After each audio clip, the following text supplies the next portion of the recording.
अस्सलाम वालेकुम dear students. आज मैं आप लोगों का पहला लेक्चर आप लोगों को डिलीवर करूंगी इलेक्ट्रॉन ट्रांसपोर्ट चेन का। इलेक्ट्रॉन ट्रांसपोर्ट चेन मैंने आप लोगों को स्टार्ट करवा दी थी लेक्चर ऑनलाइन क्लासेस शुरू होने से पहले, लॉकडाउन होने से पहले मैंने आप लोगों को रेगुलर क्लासेस में इसको शुरू करवा दिया था। आज मैं इसका पहला ऑनलाइन लेक्चर जो है ना वीडियो की फॉर्म में रिकॉर्ड करके आप लोगों को समझाऊँगी इसको। चलो स्टार्ट करते हैं। Reactions of electron transport chain. Reaction of electron transport chain जो है ना, इसका एक मेन इंपॉर्टेंट डायग्राम आगे यहाँ पे गिवन है, ये वाला। ये असल में जिस स्टूडेंट ने इस डायग्राम को समझ लिया उसने गोया कि सारी इलेक्ट्रॉन ट्रांसपोर्ट चेन समझ ली। मैंने आप लोगों को बताया था कि इलेक्ट्रॉन ट्रांसपोर्ट चेन में 5 कॉम्प्लेक्सेस होते हैं। यहाँ पे 4 कॉम्प्लेक्सेस शो किए गए हैं। ये वाला कॉम्प्लेक्स 1 है, ये वाला कॉम्प्लेक्स 2, ये 3 और ये 4 है। कॉम्प्लेक्स 5 को अलग से शो किया गया है। कॉम्प्लेक्स 1 को हम NADH डिहाइड्रोजिनेज कहते हैं। ये एंजाइम क्या करता है कि जितने भी NAD हमारे पास रिड्यूस हुए होते हैं NADH में, चाहे वो ग्लाइकोलिसिस में रिड्यूस हुए हैं, चाहे वो इलेक्ट्रॉन ट्रांसपोर्ट चेन में रिड्यूस हुए हैं, या इसके अलावा अगर वो बीटा ऑक्सीडेशन के ज़रिए, मतलब फैटी एसिड की मेटाबॉलिज्म में आप लोग पढ़ेंगे बीटा ऑक्सीडेशन, अगर उसके ज़रिए से भी हमारे पास NADH बने हैं तो वो सब के सब जो है ना, उन्होंने यहाँ पे आके जो है ना प्रोसेस होना है। NADH होता इस तरह है, NADH के सबस्ट्रेट जो कि हमारे पास साइटोप्लाज्म में था वो रिड्यूस फॉर्म में था, वो ऑक्सीडाइज हुआ है, तो उससे क्या हुआ कि NADH जो है ना, वो NAD प्लस जो है ना वो चेंज हो गया NADH में। अब इस कॉम्प्लेक्स में क्या होगा, NADH डिहाइड्रोजिनेज में होगा ये कि ये जो रिड्यूस NADH है वो चेंज हो जाएगा वापस NADH में इस एरो के थ्रू, और जो FMN था वो चेंज हो जाएगा FMNH2 में। FMN जो है ना, ये कॉम्प्लेक्स 1 का हिस्सा है, फ्लेविन मोनोन्यूक्लियोटाइड। ये FMN जो है ये इसके अंदर टाइटली बाउंड होता है, कॉम्प्लेक्स 1 का हिस्सा होता है, और ये क्या करता है कि NADH में से हाइड्रोजन और 2 इलेक्ट्रॉन को रिसीव करके NADH2 में चेंज हो जाता है। अब इसके इलेक्ट्रॉन्स ने चेंज मतलब फॉरवर्ड जाना है, आगे जाना है, अगले कॉम्प्लेक्स के लिए, कॉम्प्लेक्स 3 के लिए जाना है, तो उसको लेकर जाएगा CoQ। यहाँ पे हमारे पास मोबाइल इलेक्ट्रॉन कैरियर है, ये इलेक्ट्रॉन को कैरी करेगा कॉम्प्लेक्स 3 के लिए, लेकिन कॉम्प्लेक्स 1, कॉम्प्लेक्स 3 और कॉम्प्लेक्स 4 मूव नहीं करते, ये फिक्स होते हैं मेम्ब्रेन के अंदर, जबकि CoQ और इसके अलावा साइटोक्रोम C ये दोनों जो है ना ये मोबाइल होते हैं, मूव कर सकते हैं। तो CoQ क्या करेगा कि CoQ क्या करेगा कि यहाँ से FMNH2 आएगा, यहाँ से CoQ आएगा, FMNH2 चेंज हो जाएगा FMN में वापस, और CoQH2 बन जाएगा हमारे पास। फिर क्या होगा कि ये CoQ अब ट्रांसफ़र करेगा इलेक्ट्रॉन और हाइड्रोजन कॉम्प्लेक्स 3 के लिए। उसमें क्या होगा कि CoQ वापस इस एरो के ज़रिए ऊपर जा रहा है CoQ में, और इसमें से जो 2 हाइड्रोजन हैं वो क्या होंगे, वो पॉजिटिव मतलब H+ आयन, प्रोटॉन आयन की फॉर्म में जो है ना क्या होंगे कि माइटोकॉन्ड्रिया की जो मेम्ब्रेन है, इंटर मेम्ब्रेन, उसमें से इसको बाहर की तरफ पुश कर देगा कॉम्प्लेक्स 3। उन हाइड्रोजन को जो है ना इंटर मेम्ब्रेन माइटोकॉन्ड्रियल स्पेस में पुश कर देगा, और क्या हो गया, इलेक्ट्रॉन के जो इलेक्ट्रॉन्स होंगे ना उसको Fe+3 जो है ना एक्सेप्ट करेगा, और वो क्या बन जाएगा Fe+2। मतलब ये रिड्यूस हो गया है इलेक्ट्रॉन्स की वजह से। हमारे पास जो आयरन था जो कि कॉम्प्लेक्स 3 का हिस्सा था, कॉम्प्लेक्स 3 के अंदर सल्फ़र, आयरन सल्फ़र की पूरा एक इसका रिंग होती है जो कि कॉम्प्लेक्स 3 में मौजूद होती है, इसको हम साइटोक्रोम BC1 कहते हैं। तो उसका आयरन क्या हो जाएगा, वो रिड्यूस हो जाएगा, और हाइड्रोजन बाहर की तरफ इंटर मेम्ब्रेन स्पेस में पुश हो जाएंगे। फिर क्या होगा कि अब इस कॉम्प्लेक्स 3 से आगे इलेक्ट्रॉन ने कॉम्प्लेक्स 4 में जाना है, तो उसके लिए साइटोक्रोम C हेल्प करेगा। साइटोक्रोम C क्या करेगा कि साइटोक्रोम C के अंदर भी आयरन होता है, आयरन +3 की फॉर्म में आएगा, +2 में से एक इलेक्ट्रॉन को ले लेगा, खुद +2 बन जाएगा, और ये +3 हो जाएगा। जब एक इलेक्ट्रॉन +2 में से निकलेगा तो ये +3 बन जाएगा, और ये +2 हो जाएगा। अब क्या होगा कि इस आयरन ने फर्दर आगे कॉम्प्लेक्स 4 को ट्रांसफ़र करना है, तो उसमें क्या होगा कि इसका +2 जब एक इलेक्ट्रॉन लॉस करेगा तो +2 से ये अगेन +3 बन जाएगा, और ये वाला +3 से +2 बन जाएगा। इसको हम लोग साइटोक्रोम A+A3 भी कहते हैं, और इसको साइटोक्रोम ऑक्सीडेज कहते हैं। साइटोक्रोम ऑक्सीडेज इसका दूसरा नाम इसलिए है क्योंकि ये क्या कर रहा है, ये यहाँ पे इस रिएक्शन को कैटालाइज कर रहा है जिसमें हमारे पास ऑक्सीजन और हाइड्रोजन आयन जो यहाँ पे शो नहीं किए गए, हाइड्रोजन आयन, ऑक्सीजन और इलेक्ट्रॉन जो कि क्या करेगा, जो कि ये वाला आयरन का एटम डोनेट करेगा, उसमें से इलेक्ट्रॉन लेगा, इधर से ऑक्सीजन का एक एटम आएगा जिसके ऊपर कोई चार्ज नहीं होगा, वो मतलब चार्जलेस होगा, और हाइड्रोजन के 2 आयंस आएंगे और 2 इलेक्ट्रॉन यहाँ से वो रिसीव करके और हमारे पास वाटर मॉलिक्यूल बनेगा। इसीलिए इसको साइटोक्रोम सी ऑक्सीडेज कहते हैं क्योंकि ये ऑक्सीडेशन करता है, वाटर की फॉर्मेशन कर रहा है यहाँ पर। तो ये जनरली मैंने आप लोगों को 3 कॉम्प्लेक्सेस बता दिए। अब यहाँ पे मैंने एक चीज़ आप लोगों को नहीं बताई, वो ये कि CoQ ना कि सिर्फ कॉम्प्लेक्स 1 से इलेक्ट्रॉन लेके आगे ट्रांसपोर्ट कर सकता है, बल्कि वो कॉम्प्लेक्स 2 से भी लेके ट्रांसफ़र कर सकता है। कॉम्प्लेक्स 2 से इस तरह करेगा कि या तो CoQ एक टाइम में या तो कॉम्प्लेक्स 1 से लेगा और वो CoQ H2 में बने चेंज हो जाएगा, या तो वो जो है ना क्या करेगा, कॉम्प्लेक्स 2 से लेगा, या कॉम्प्लेक्स 1 से लेगा या कॉम्प्लेक्स 2 से लेगा, एक वक्त में दोनों में से किसी एक से लेगा। यहाँ पे क्या है, यहाँ पे वाला रिएक्शन है जो हम लोगों ने TCA साइकिल में पढ़ा था कि ससिनेट चेंज होता है फ्यूमेरेट में, और उसमें FAD हमारे पास रिड्यूस हुआ था, अगर आप लोगों को याद हो। वो FADH2 क्या करेगा कि अपने 2 हाइड्रोजन और 2 इलेक्ट्रॉन को Q को दे देगा, और फिर CoQ बिल्कुल सेम उसी मैकेनिज़्म से जो है ना कॉम्प्लेक्स 3 और कॉम्प्लेक्स 4 तक जो है ना आगे इलेक्ट्रॉन हमारे पास फ्लो करेंगे, जिस तरह से मैंने अभी आप लोगों को एक्सप्लेन किया था। अब हम लोग बैकवर्ड जाते हैं और बैकवर्ड में दोबारा से इनको देखते हैं, यहाँ से शुरू से स्टार्ट करते हैं। With the exception of CoQ all the members of this chain are protein. सारे के सारे जो है ना वो क्या होते हैं, प्रोटीन होते हैं। CoQ के अलावा जो कॉम्प्लेक्स 1 है NADH डिहाइड्रोजिनेज, ये एक एंजाइम है, और आप लोगों को पता है कि एंजाइम जो है प्रोटीन इन नेचर होता है। ससिनेट डिहाइड्रोजिनेज भी एक एंजाइम है, यही वजह है ना कि ससिनेट चेंज हो रहा है फ्यूमेरेट में, तो ये वो एंजाइम है कि जो इस रिएक्शन को कैटलाइज करता है। ये इस तरह से कॉम्प्लेक्स होता है कि ये साइटोप्लाज्म में भी मौजूद होता है, और ये माइटोकॉन्ड्रिया के अंदर भी, इनर मेम्ब्रेन के अंदर भी ये पहुँच रहा होता है ना। मतलब इतना कॉम्प्लेक्स होता है कि इसको समझना मुश्किल है, इसलिए इसको हम लोग उधर मैंने आप लोगों को बताया था कि ये एक कॉम्प्लेक्स है। उसी टाइम मैंने आप लोगों को बता दिया था कि ये एक कॉम्प्लेक्स है, और जो है ना इसका वो आज आप लोगों को यहाँ पे पता चल रहा है कि वो वाला एंजाइम यहाँ पे मौजूद है। और इसमें क्या होता है कि कॉम्प्लेक्स 2 के अंदर FAD मौजूद होता है, FADH2 में रिड्यूस हो जाता है, और उस वो फिर क्या करता है, CoQ को हाइड्रोजन और इलेक्ट्रॉन ट्रांसपोर्ट करता है। दीज में फंक्शन एज एंजाइम, कहते हैं कि ये सारे के सारे जो प्रोटीन होते हैं CoQ के अलावा, दीज में फंक्शन एज एंजाइम, जैसे कि मैंने आप लोगों को ये दोनों के बारे में बता दिया।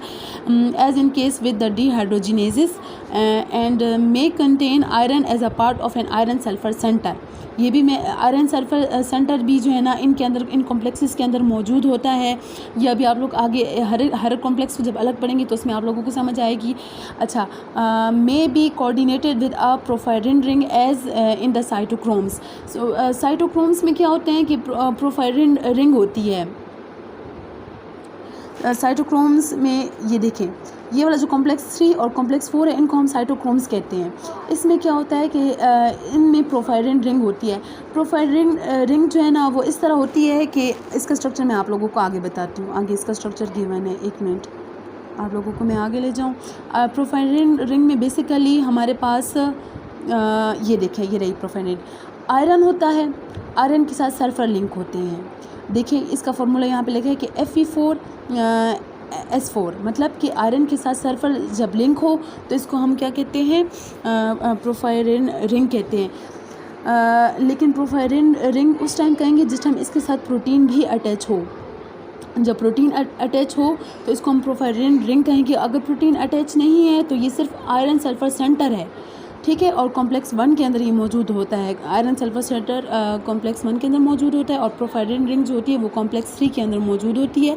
प्रोफाइरिन रिंग और आयरन सल्फर सेंटर में फ़र्क सिर्फ इतना है कि इसके साथ प्रोटीन लगी होती है एक्स्ट्रा, और उसमें नहीं होती। इसमें आप लोग देख रहे हैं कि प्रोटीन चूँकि मुख्तलिफ अमाइनो एसिड से बनती है, तो उधर इसका एक अमाइनो एसिड शो किया गया है, सिस्टीन। और आप लोग जानते हैं कि सिस्टीन के अंदर एक सल्फ़र का आइटम होता है, तो सिस्टीन का सल्फ़र और आयरन के साथ जो जोड़ा सल्फ़र है वो आपस में सल्फ़र डाई सल्फ़र लिंकेज के ज़रिए अटैच हो जाते हैं आपस में। जुड़ जाते हैं और इस तरीके से ये प्रोटीन जो है ना वो एसोसिएटेड रहता है विद आयरन सल्फर सेंटर, तो इसको हम लोग प्रोफाइलिन रिंग कहते हैं। पीछे हम लोग वापस जाएंगे जहाँ से मैं आप लोगों को बता रही थी स्टार्ट में।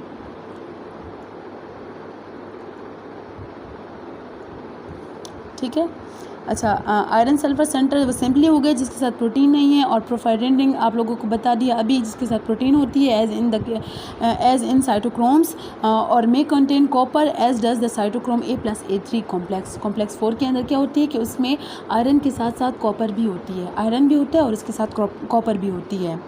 नेक्स्ट स्लाइड पे जाएंगे, ये मैंने आप लोगों को एक्सप्लेन कर दिया। इससे नेक्स्ट पे formation of NADH is reduce to NADH by dehydrogenases, जैसा कि मैंने आप लोगों को एक्सप्लेन कर दिया। डेट रिमूव हाइड्रोजन और अपने सबस्ट्रेट में से हाइड्रोजन को रिमूव करता है, इलेक्ट्रॉन जो है ना और प्रोटॉन आगे ट्रांसफ़र होते हैं forming NADH plus free proton जो है ना, इसमें क्या बनता है कि प्रोटॉन बनते हैं और जो है ना साथ में फ्री इलेक्ट्रॉन होते हैं जो आगे ट्रांसफ़र होते हैं। अगली स्लाइड पे हम लोग जाएंगे। NADH dehydrogenase, the free proton plus the hydride ion carried by the NADH are next transferred to NADH dehydrogenases.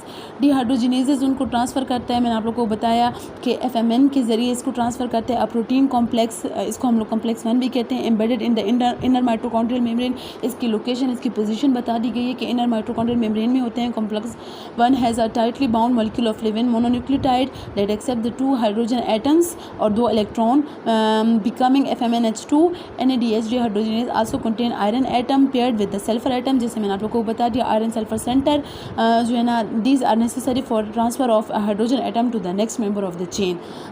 CoQ ubiquinone, CoQ जो है ना वो हेल्प करता है ट्रांसफ़र करने में इलेक्ट्रॉन को। अच्छा, CoQ जो है ना वो क्या है, CoQ is a ubiquinone derivative with a long hydrophobic isoprenoid tail. Ubiquinone जो है ये हमारे पास प्लांट्स में पाई जाती है, बहुत सारे प्लांट्स में यूबिक्विनोन नेचुरली अकरिंग होती है, और ये जो कहते हैं कि CoQ जो है ये यूबिक्विनोन का डेरिवेटिव है और लॉन्ग चेन होती है, इसकी हाइड्रोफोबिक होती है। मतलब कि ये है कि वाटर रिपेलेंट होती है, वाटर को रिपेल करती है, वाटर के लिए इसकी इन्फिनिटी नहीं होती। आइसोपेरोनोइड टेल का ये मतलब है कि लंबी हाइड्रोकार्बन की चेन होती है, बहुत सारे कार्बन की चेन होती है और इसमें अल्टरनेटिव डबल बॉन्ड्स होते हैं कि एक कार्बन मतलब 2 कार्बन के दरमियान में है, फिर 2 के दरमियान नहीं है, फिर 2 के दरमियान है, फिर 2 के दरमियान नहीं है, इस तरह से। It is also called ubiquinone because it is ubiquitous in biological systems. Ubiquitous का ये मतलब है, ये लैटिन वर्ड है ना यूबिक्यूटियस, इसका ये मतलब है कि एवरीवेयर, कि मतलब इसको यूबिक्विनोन हम इसलिए भी कहते हैं क्योंकि ये everywhere in the biological system पाई जाती है।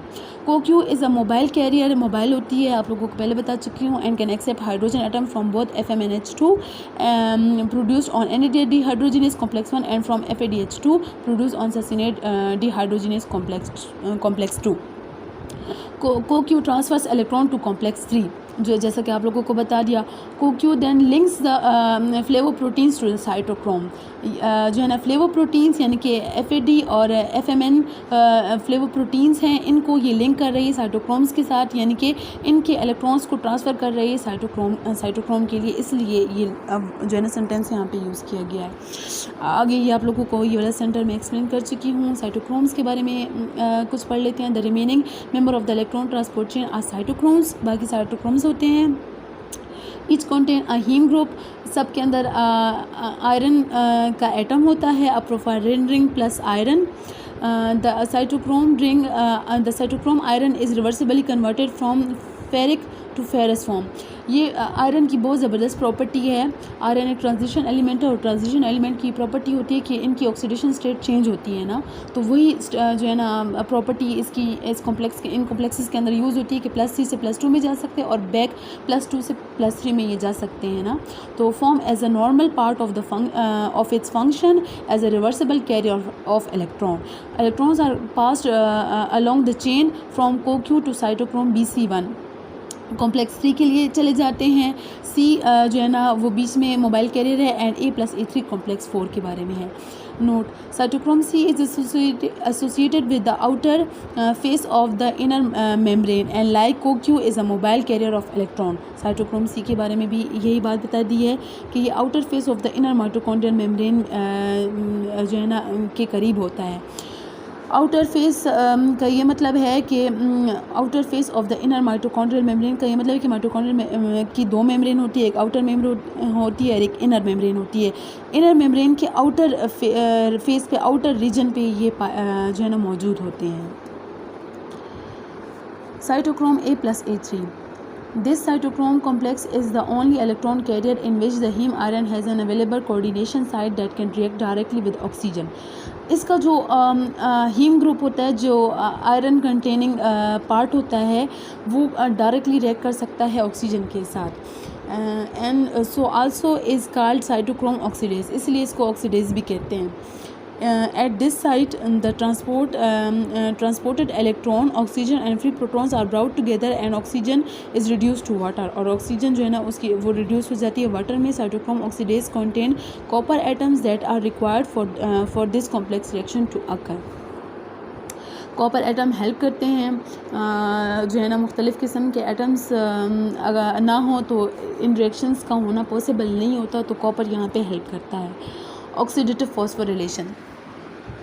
अब आप लोगों ने पूरा जो है ना इलेक्ट्रॉन ट्रांसपोर्ट चेन पढ़ लिया, लेकिन आप लोगों को ये समझ नहीं आया कि इसमें फॉस्फोरिलेशन कहाँ पे हुई है. मतलब फॉस्फोरिलेशन का मतलब है कि एडीपी की फॉस्फोरिलेशन ताकि वो एटीपी बन जाए, वो नहीं हुई ना, तो वो कहाँ होती है उसको हम देखते हैं. किस मैकेनिज्म के ज़रिए उसको हम यहाँ पे देखते हैं.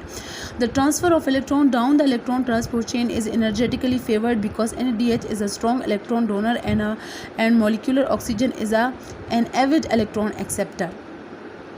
कहते हैं कि इलेक्ट्रॉन ट्रांसफ़र होते हैं अप टू डाउन. अब जब इलेक्ट्रॉन ट्रांसफ़र होते हैं तो ऊपर से मतलब एनर्जी लॉस करते हुए स्लोली एंड ग्रेजुअली वो नीचे जाते हैं. और NADH जो है ना वो स्ट्रॉन्ग इलेक्ट्रॉन डोनर था, और जो है ना ऑक्सीजन जो है ना वो बहुत अच्छा एक्सेप्टर है इलेक्ट्रॉन का, और आखिर में वाटर बन जाएगा. However the flow of electron from NADH to oxygen does not directly result in ATP synthesis. इसमें ATP की सिंथेसिस नहीं होती. हालांकि जब electron from up to down flow करता है नीचे की तरफ, तो एनर्जी उसकी कम हो रही होती है. शुरू में इलेक्ट्रॉन की एनर्जी ज़्यादा होती है और आखिर में उसकी एनर्जी कम हो जाती है. एनर्जी लॉस होती है मगर वो in the form of heat dissipate होती है और ATP की सिंथेसिस में काम नहीं देती, बल्कि ATP की सिंथेसिस कीमो ऑस्मोटिक जो है ना प्रेशर मतलब कीमो ऑस्मोटिक फिनोमेना के ज़रिए होती है. कि जिसमें क्या होता है कि ये एक हाइपोथेसिस है, एक साइंटिस्ट ने दिया था कि क्या होता है कि the chemiosmotic hypothesis also known as Michael hypothesis, ये साइंटिस्ट का नाम है जिसने इसको दिया था. Explains how the free energy generated by the transport of electron by the electron transport chain is cast to produce ATP from ADP and inorganic phosphate. ये explain करेगा कि कैसे होता है. देखें, ये कॉम्प्लेक्स 1 है, ये कॉम्प्लेक्स 3 है, ये कॉम्प्लेक्स 4 है, और ये वाला कॉम्प्लेक्स 5 है. कॉम्प्लेक्स 5 ये इतना बड़ा सारा है, ये सारा ऊपर तक एक्सटेंड किया हुआ है इसने. कहते हैं कि हाइपोथेसिस ये कहता है कि जिस टाइम कॉम्प्लेक्स 1 और 2 3 और 4 में से जब इलेक्ट्रॉन फ्लो कर रहे होते हैं, तो उसमें क्या होता है कि उसमें कुछ एनर्जी ये लोग यूज़ करते हैं कि उस एनर्जी के ज़रिए अंदर के माइटोकॉन्ड्रियल मैट्रिक्स के, इनर माइटोकॉन्ड्रियल मेम्ब्रेन के अंदर का जो मैट्रिक्स है उसमें से हाइड्रोजन आयन को बाहर की तरफ पुश करने में यूज़ करते हैं एनर्जी को. तो क्या होता है कि कॉम्प्लेक्स 1 भी हाइड्रोजन आयन को पुश कर रहा है बाहर की तरफ, कॉम्प्लेक्स 3 और कॉम्प्लेक्स 4 भी पुश कर रहा है. तो एज अ रिज़ल्ट क्या होता है कि बाहर की तरफ हाइड्रोजन आयन की कंसंट्रेशन बहुत ज़्यादा हो जाती है और बाहर की तरफ, और अंदर की तरफ हाइड्रोजन आयन की कंसंट्रेशन बहुत कम होती है. जिसकी वजह से क्या होता है कि बाहर का मीडियम पॉजिटिव होता है और अंदर का मीडियम जो है वो कंपैरेटिवली नेगेटिव होता है. ठीक है, तो ये क्या है, ये एक पोटेंशियल डिफरेंस बन गया है. इसके अलावा हाइड्रोजन आयन आप लोगों को पता है कि ये एसिडिक होते हैं, तो बाहर का मीडियम एसिडिक होता है as compared with inner medium. तो क्या होगा, अंदर बेसिक सा इन्वायरमेंट होगा और बाहर एसिडिक सा इन्वायरमेंट होगा. एसिड की pH लो होती है, तो हम ये कहेंगे कि अंदर pH लो है और बाहर pH मतलब बाहर की तरफ pH लो है और अंदर की तरफ pH हाई है. तो अब ये पीएच जो है ना और ये जो पोटेंशियल डिफरेंस है ये करेगा एटीपी की सिंथेसिस। वो इस तरह से कि जो कॉम्प्लेक्स 5 है उसके अंदर एक होल होता है, एक चैनल होता है हाइड्रोजन आयन के पास होने का, जिससे हाइड्रोजन आयन पास हो सकता है। तो क्या होता है कि बाहर बहुत सारा जब हाइड्रोजन आयन होते हैं तो वो हाइड्रोजन पास होने की कोशिश करते हैं कॉम्प्लेक्स 5 में से। वो जब कॉम्प्लेक्स 5 में आते हैं तो कॉम्प्लेक्स 5 में से वो इतने एनर्जेटिकली अंदर की तरफ फ्लो करते हैं, क्योंकि बाहर पोटेंशियल डिफरेंस दोनों मेम्ब्रेन के इर्द गिर्द पोटेंशियल डिफरेंस है, उसकी वजह से ये बहुत एनर्जेटिकली अंदर जाते हैं। और इनके एनर्जेटिकली अंदर जाने से क्या होता है कि ये वाला कॉम्प्लेक्स 5 रोटेट करता है। रोटेट करने से जो कॉम्प्लेक्स 5 है इसके दो डोमेन है, F0 और F0 domain and F1 domain. F0 domain जब रोटेट करेगा तो उसके साथ साथ F1 डोमेन भी रोटेट करेगा। इसकी रोटेशन की वजह से इसकी कन्फर्मेशनल चेंज होगी। इसकी कन्फर्मेशन इस तरह से चेंज होगी कि जब चेंज हो जाएगी कन्फर्मेशन तो ये इस एबल हो जाएगा कि ये ADP और इनऑर्गेनिक फॉस्फेट के साथ बाइंड कर जाए। जब ये बाइंड कर जाएगा तो उसके बाद क्या होगा कि ये चूँकि एक एंजाइम भी है कॉम्प्लेक्स 5, तो ये क्या करेगा कि ये इस रिएक्शन को कैटेलाइज करेगा। तो कैटेलाइज करने से क्या होगा कि ATP बन जाएगी और हाइड्रोजन आयन अंदर की तरफ जाते जाएंगे। हाइड्रोजन आयन अंदर की तरफ जाएंगे और ATP हमारे पास क्या, ATP की सिंथेसिस हमारे पास होती रहेगी। तो ये था मैकेनिज्म जिसके ज़रिए ATP बन रही थी। और ये ऑक्सीडेटिव फॉस्फोरिलेशन है इसलिए क्योंकि इसमें इलेक्ट्रॉन फ्लो करते हैं। NADH जो है ना ये देखिए ऑक्सीडाइज हो रहा है, ऑक्सीडेशन हो रही है। तो जो है ना हमारे पास हाइड्रोजन आयन वाटर के साथ मिलके, हाइड्रोजन आयन ऑक्सीजन के साथ मिलके वाटर दे रहे हैं हमें। तो ये सारा प्रोसेस ऑक्सीडेशन का था, तो इसलिए हम इस प्रोसेस को कहते हैं ऑक्सीडेटिव फॉस्फोरिलेशन, जिसमें हमारे पास ATP बन जाती है। फिर जब ATP बढ़ने लगती है तो बहुत ज़्यादा ATP अंदर की तरफ जब एक्युमुलेट हो जाती है तो क्या होता है कि ATP की ज़रूरत तो असल में माइटोकॉन्ड्रिया से बाहर थी। तो वो क्या होता है कि एक एक्स्ट्रा चैनल होता है, उसके ज़रिए से ATP बाहर की तरफ, आप लोग यहाँ से देखिए, यहाँ से बाहर की तरफ ATP जाती है। और बाहर जब सेल उस ATP को यूज़ करता है और जो ADP जमा होती है तो वो ATP फिर इस चैनल के ज़रिए से वापस जो है ना माइटोकॉन्ड्रियल मैट्रिक्स में वापस आती है। और ये प्रोसेस जब तक जारी रहता है तब तक ATP बनती रहती है और बाहर जाके कंज्यूम होती है। फिर कंज्यूम होने के बाद फिर अंदर आके और अगेन से बनती रहती है और इस तरह ये सारा प्रोसेस चलता रहता है। अब हम नेक्स्ट स्लाइड पे जाते हैं। Proton pump. Electron transport is coupled to the phosphorylation of ADP by the transport pumping of proton across the inner mitochondrial membrane from the matrix to the intermembrane space at complex 1, 3 and 4. ये वही बात जो आप लोगों को बता दी कि ये प्रोटॉन को बाहर की तरफ पुश करेंगे। This process creates an electrical gradient. Electrical gradient आएगा मतलब चार्ज का डिफरेंस आएगा with more positive charges on the outside of the membrane than on the inside. And pH gradient भी होगा, pH का डिफरेंस भी आएगा। The outside of the membrane is at lower pH than the inside. तो inside का जो है ना वो pH हाई होगा। ग्रेडियंट इसको कहते हैं। ग्रेडियंट का लफ्ज़ यूज़ होता है कि जब कोई डिफरेंस हो, कोई चेंज हो, फ़र्क हो ना कंपैरिजन में, अगर एक चीज़ को दूसरी चीज़ के साथ कंपेयर करें तो उसमें जब फ़र्क होता है ना तो उसके लिए ग्रेडियंट का लफ्ज़ यूज़ होता है कि थोड़े से फासले के दरमियान वाली चीज़ों के दरमियान बहुत ज़्यादा डिफरेंस हो pH का या बहुत ज़्यादा डिफरेंस हो चार्ज का, तो उसके लिए हम लोग ग्रेडियंट का लफ्ज़ यूज़ करते हैं। The energy generated by this proton gradient is sufficient to derive ATP synthesis. जब वो हाइड्रोजन आयन अंदर की तरफ जाएंगे कॉम्प्लेक्स 5 से तो वो इतने एनर्जेटिक होंगे कि उनकी एनर्जी की वजह से ATP की सिंथेसिस होगी। Thus the proton gradient serve as a common intermediate that couples oxidation to phosphorylation. मतलब इस तरीके से ऑक्सीडेशन और फॉस्फोरिलेशन जुड़ रही है कि इलेक्ट्रॉन की एनर्जी के ज़रिए से हमारे पास प्रोटॉन बाहर जाएंगे और प्रोटॉन के वापस अंदर आने से हमारे पास क्या होगा, हमारे पास ATP बनेगी। और यही था कि यही वो चीज़ थी जिसके ज़रिए से ऑक्सीडेशन और हमारे पास ATP की सिंथेसिस, फॉस्फोरिलेशन जो है वो आपस में कपल होते हैं। ATP synthesis. The enzyme complex ATP synthase complex 5 synthesize ATP using free energy of proton gradient generated by the electron transport chain. The chemoosmotic hypothesis possesses that after proton have been pumped to the cytosolic side of the inner mitochondrial membrane, they re-enter the matrix by passing through a channel in the membrane spacing domain F0 of complex 5. इसमें से जुड़ेंगे F not domain में से गुजरेंगे, driving rotation of F not, rotation होगी इसकी, and at the same time dissipating the pH and electrical gradient, जो है ना पीएच का जो डिफरेंस था वो कवर होगा, इलेक्ट्रिकल जो ग्रेडियंट था वो कम होगा। F not rotation cause conformational change in the extra membranes F not. F not जो होता है वो एक्स्ट्रा मेम्ब्रेनस होता है, मेम्ब्रेन के अंदर फिट नहीं होता, बाहर की तरफ जो है ना बल्ज आउट हुआ होता है, जैसे मैंने आप लोगों को दिखाया था डायग्राम में। Domain that allow it to bind ATP and inorganic phosphate phosphorylation ADP to ATP and release ATP. ये वाला मैकेनिज्म हो गया। इससे आगे देखते हैं bioenergetics and thermodynamics of electron transport chain. आप लोगों के सिलेबस में बायो एनर्जेटिक्स एक अलग से टॉपिक के फॉर्म में मौजूद है, और जो इलेक्ट्रॉन ट्रांसपोर्ट चेन का टॉपिक है ये अलग से मौजूद है, लेकिन मैंने यहाँ पे दोनों को साथ कर दिया है।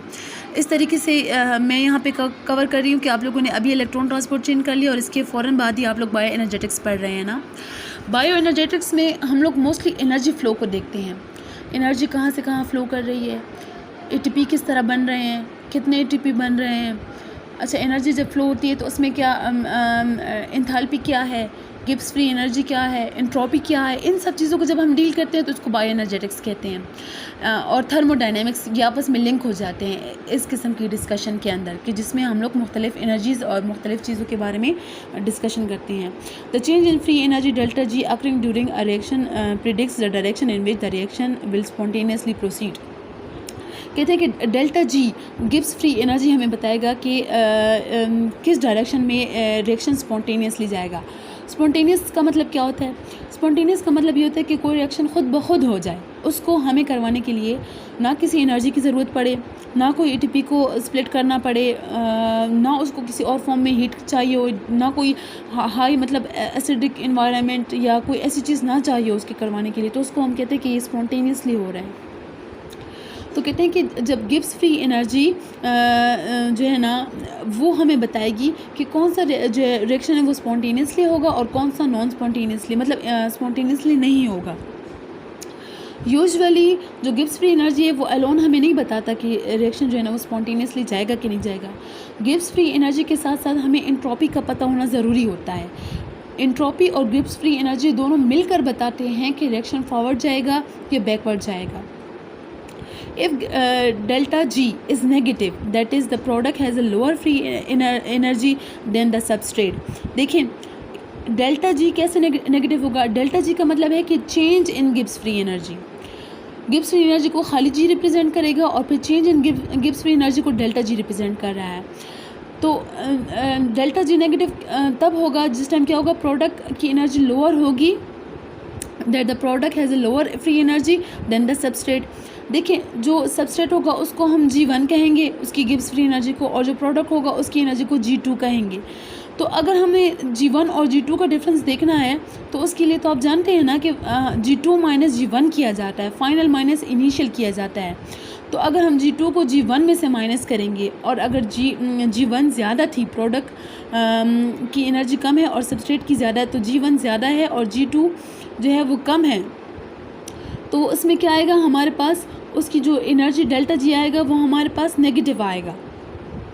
नेगेटिव आएगा तो उसका क्या मतलब है कि डेल्टा जी जो है ना वो नेगेटिव आ रहा है, इसका मतलब है कि एनर्जी लॉस हो रही है।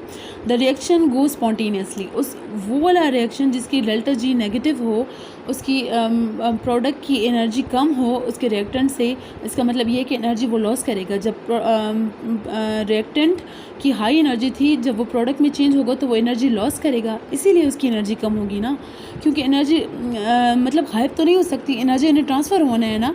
तो सबस्ट्रेट की एनर्जी हाई है, प्रोडक्ट की कम है, तो एनर्जी फ़्लो करेगी एनवायरनमेंट में, तो energy in the form of heat release होगी। एनर्जी जब रिलीज़ होगी तो वो रिएक्शन क्या कह रहे हैं कि वो रिएक्शन गोज़ ऑन स्पॉन्टेनियसली। लेकिन यहाँ पे मैंने सिंपल ये सेंटेंस लिख दिया कि गोज़ ऑन स्पॉन्टेनियसली, लेकिन इसके साथ साथ अगर उसकी एंट्रोपी अगर उसकी बढ़ रही है, इंक्रीज़ इन एंट्रोपी है, तो फिर वो रिएक्शन स्पॉन्टेनियसली होगा। मतलब कि स्पॉन्टेनियस रिएक्शन वो होगा जिसकी डेल्टा जी भी नेगेटिव होगी और इसके अलावा उसकी एंट्रोपी भी मतलब बढ़ रही होगी। एंट्रोपी किसे कहते हैं? एंट्रोपी किसी चीज़ की डिसऑर्डरनेस को कहते हैं कि कोई चीज़ का ऑर्डर कितना है, कोई चीज़ की डिसऑर्डरनेस कितनी है, उसकी अरेंजमेंट कितनी है। जब कोई चीज़ मतलब जो है ना ऑर्डर की फॉर्म से जाती है डिसऑर्डर की तरफ, तो हम कहते हैं कि इसकी एंट्रोपी इंक्रीज़ हो गई है। तो एंट्रोपी जब इंक्रीज़ होती है तो वो रिएक्शन स्पॉन्टेनियसली होता है। मतलब कि अगर हमारे पास डेल्टा जी नेगेटिव है और एंट्रोपी पॉजिटिव है, एंट्रोपी इंक्रीज़ हो रही है, तो वो रिएक्शन स्पॉन्टेनियसली होगा। If delta ji is positive the reaction does not go spontaneously. अगर जो है ना वो पॉजिटिव है डेल्टा जी, तो फिर वो रिएक्शन स्पॉन्टेनियसली नहीं जाएगा। उसको करने के लिए हमें एटीपी को तोड़ने की ज़रूरत पड़ेगी। यही वजह थी कि पीछे आप लोगों ने ग्लाइकोलिसिस में जितने भी रिएक्शन पढ़े थे जिसके लिए हम लोगों ने एटीपी को यूटिलाइज़ किया था, जैसे याद हो ग्लूकोज जब चेंज हुआ था ग्लूकोज 6 फॉस्फेट में, तो उसमें हमारे पास जो था तो एक एटीपी यूटिलाइज़ हुआ था। तो इसका क्या मतलब है कि ग्लूकोज की एनर्जी गिब्स फ्री एनर्जी कम थी और ग्लूकोज 6 फॉस्फेट की गिब्स फ्री एनर्जी ज़्यादा थी। तो उसके लिए हमें एटीपी को तोड़ना पड़ा। एटीपी की स्प्लिट होने की वजह से एनर्जी रिलीज़ हुई और वो एनर्जी उसने पिक की, तब वो ग्लूकोज 6 फॉस्फेट में गया। इसी तरह फ्रक्टोज 6 फॉस्फेट जब फ्रक्टोज 1,6 बिस फॉस्फेट में गया था, तो उस टाइम भी एटीपी जो है ना स्प्लिट हुई थी। तो वहाँ पर भी गिब्स फ्री एनर्जी का फैक्टर आता है कि गिब्स फ्री एनर्जी रिएक्टेंट की कम थी, प्रोडक्ट की ज़्यादा थी। तो यही वजह थी कि इलेक्ट्रॉन वहाँ पे स्प्लिट हुआ था। अगर वो एनर्जी का डिफरेंस ना होता तो जो इनऑर्गेनिक फॉस्फेट साइटोप्लाज्म के अंदर मौजूद था उसकी मदद से भी फॉस्फोरिलेशन हो सकती थी फ्रक्टोज़ की, कि फ्रक्टोज 6 फॉस्फेट चेंज हो जाता फ्रक्टोज 1,6 बिस फॉस्फेट में। लेकिन गिब्स फ्री एनर्जी के डिफरेंस की वजह से वहाँ पे हमें एटीपी यूज़ करनी पड़ी। ठीक है। The delta G of the favoured reaction ये एक रिएक्शन है जिसमें ए चेंज हो रहा है बी में, और ये होता बेसिकली रिवर्सिबल है कि बी भी ए में भी चेंज होता है और ए बी में भी चेंज होता है। हम लोगों ने जितने भी रिएक्शन अभी तक पढ़े ना ग्लाइकोलिसिस और इलेक्ट्रॉन ट्रांसपोर्ट चेन में, तकरीबन सारे के सारे वो रिवर्सिबल थे, कुछ उसमें इरिवर्सिबल थे जो मैंने आप लोगों को बताए थे। The delta G of the forward reaction when A goes to B is equal in magnitude but opposite in sign to that of the back reaction when B goes to A। ये किस time होता है? कहते हैं कि if, अच्छा यहाँ पे मैंने एक लाइन को नहीं पढ़ा था कि if delta G is equal to 0 the reaction are in equilibrium. वो रिएक्शन क्या होगा? इक्विलिब्रियम में होगा। मतलब कि एक रिएक्शन है जिसमें ए चेंज हो रहा है बी में और बी चेंज हो रहा है ए में। तो अगर उसकी गिब्स फ्री एनर्जी 0 है तो इसका ये मतलब है कि जितना हमारे पास जो है ना वो इक्वल मैग्नीट्यूड, मतलब कि ए का बी में जाने के लिए जितनी गिब्स फ्री एनर्जी का चेंज है उतना ही बी का ए में जाने के लिए गिब्स फ्री एनर्जी का चेंज है, इक्वल है और ऑपोजिट इन डायरेक्शन है, इसलिए वो आपस में कैंसिल होकर 0 हो जाएंगे। मिसाल के तौर पे अगर ए बी में जाता है और उसकी गिब्स फ्री एनर्जी 2 है और बी ए में जा रहा है और उसकी गिब्स फ्री एनर्जी -2 है, तो 2 और -2 आपस में कैंसिल हो जाएंगे और वो गिब्स फ्री एनर्जी हमारे पास 0 आ जाएगी। तो इसलिए कहते हैं कि ये इक्विलिब्रियम की कंडीशन में ही हमारे पास यही चीज़ आती है। The delta Gs are additive in any sequence of the consecutive reaction.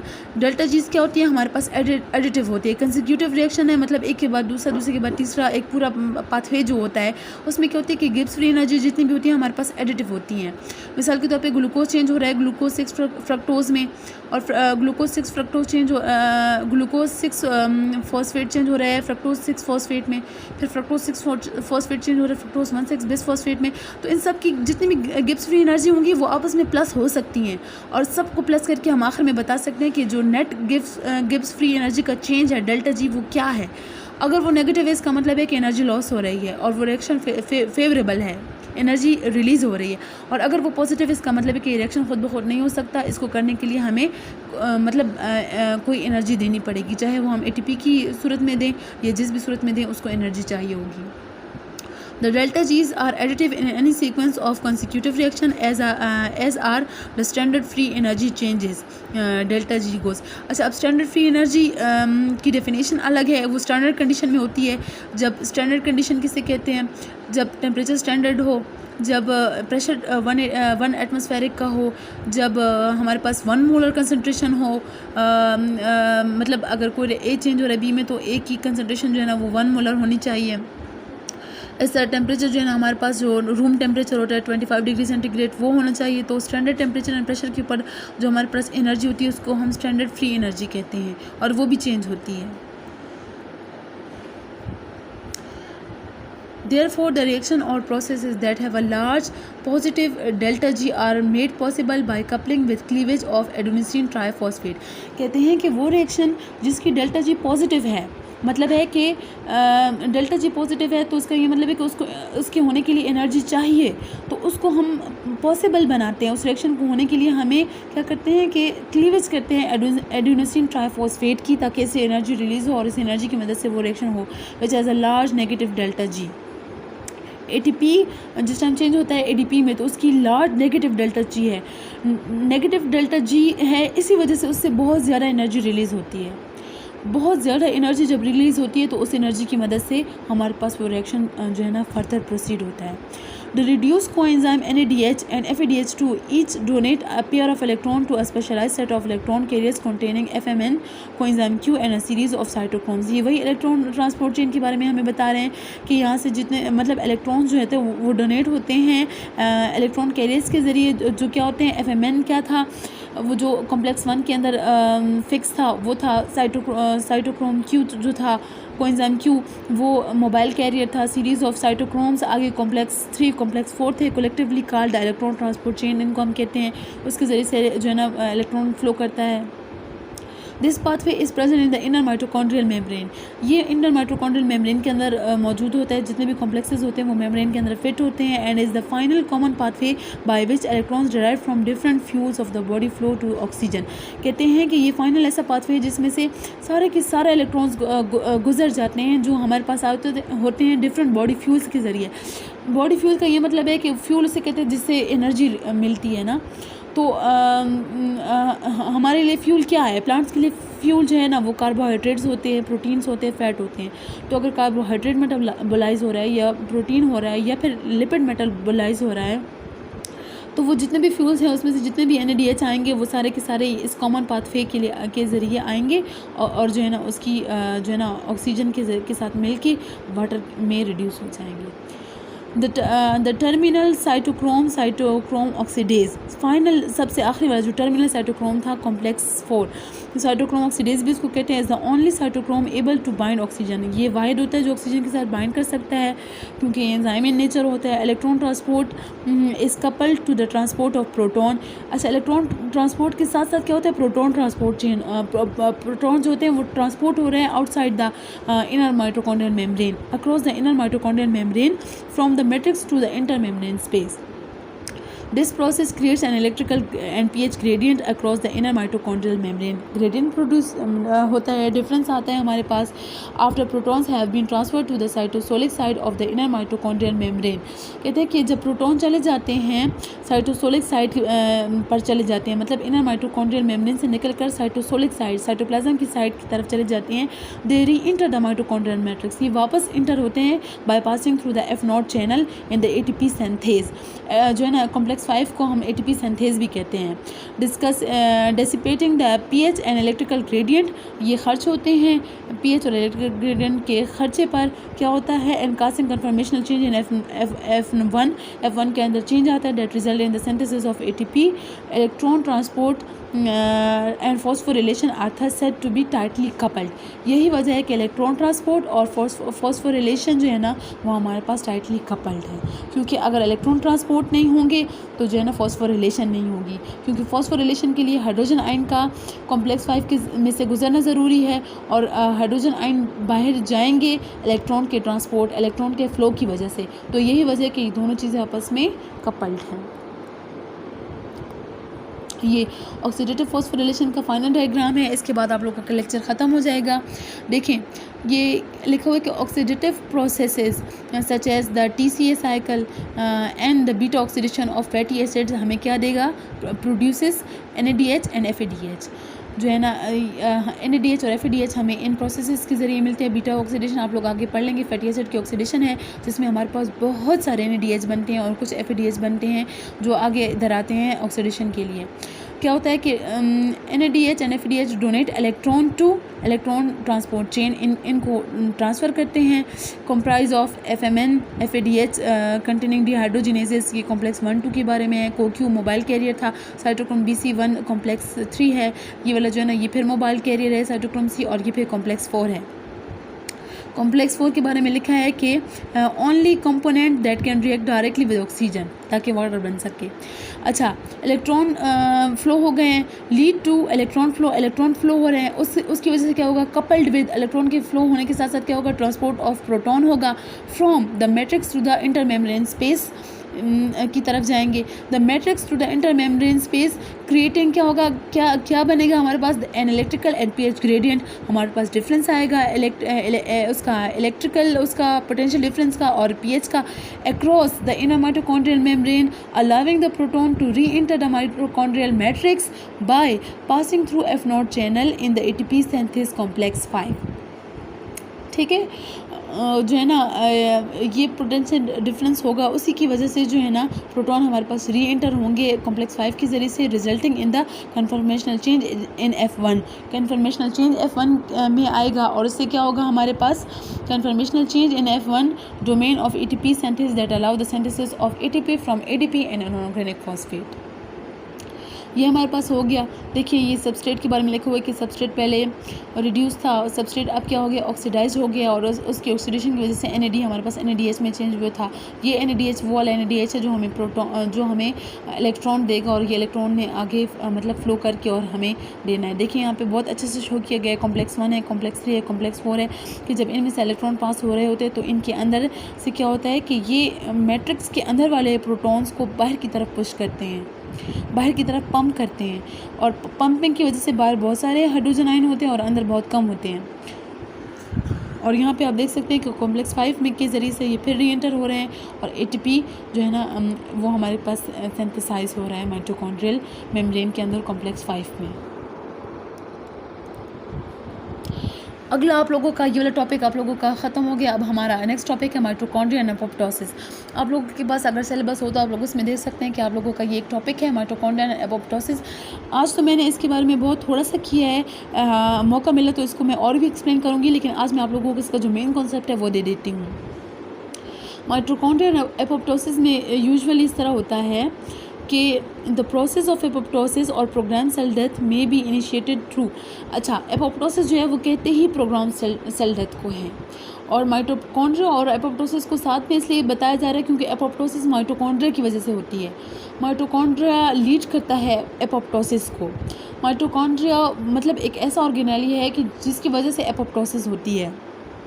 Apoptosis के करने में इसका रोल होता है, अगर ये ना हो तो एपोप्टोसिस नहीं हो सकती।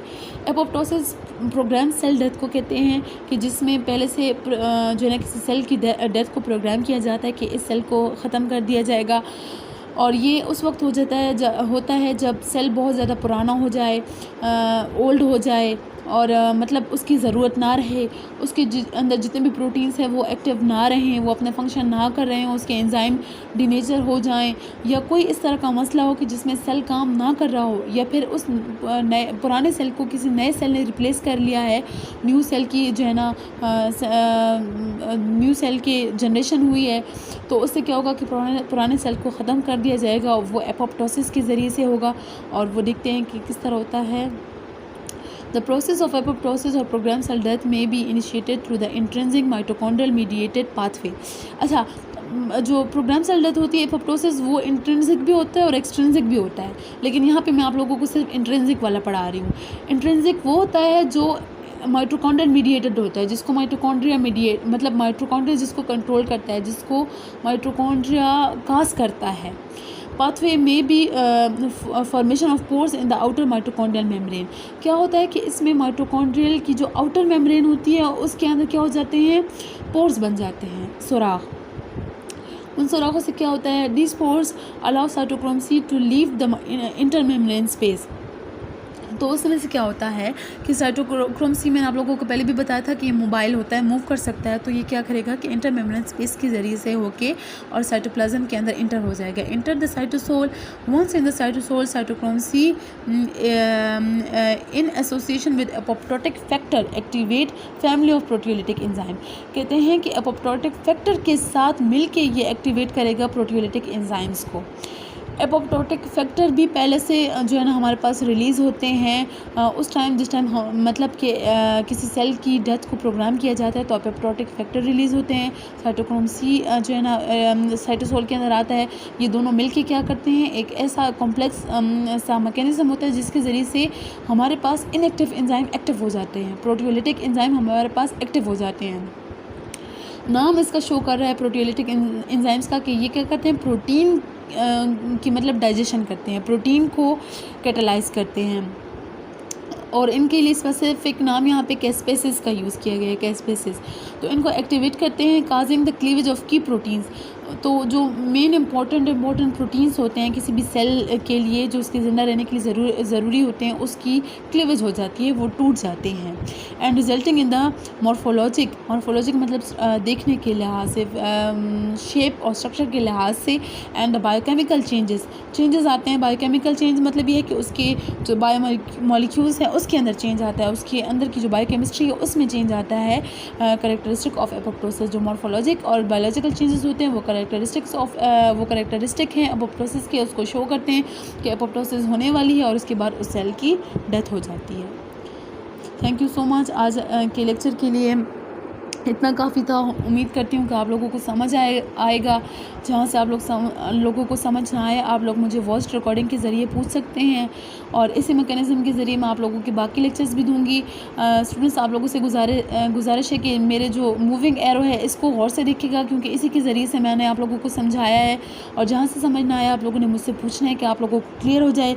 मेरी मेहनत का मकसद यही है कि आप लोगों को हर चीज़ क्लियर हो जाए, और अगर आप लोगों को समझ ना आए तो फिर मेरी मेहनत का कोई फ़ायदा नहीं होगा। इसलिए मैं गुजारिश करती हूँ कि किसी को भी अगर किसी भी पॉइंट की समझ नहीं आती तो वो मुझसे ज़रूर पूछे, क्योंकि पूछने से उसको क्लियर होगा।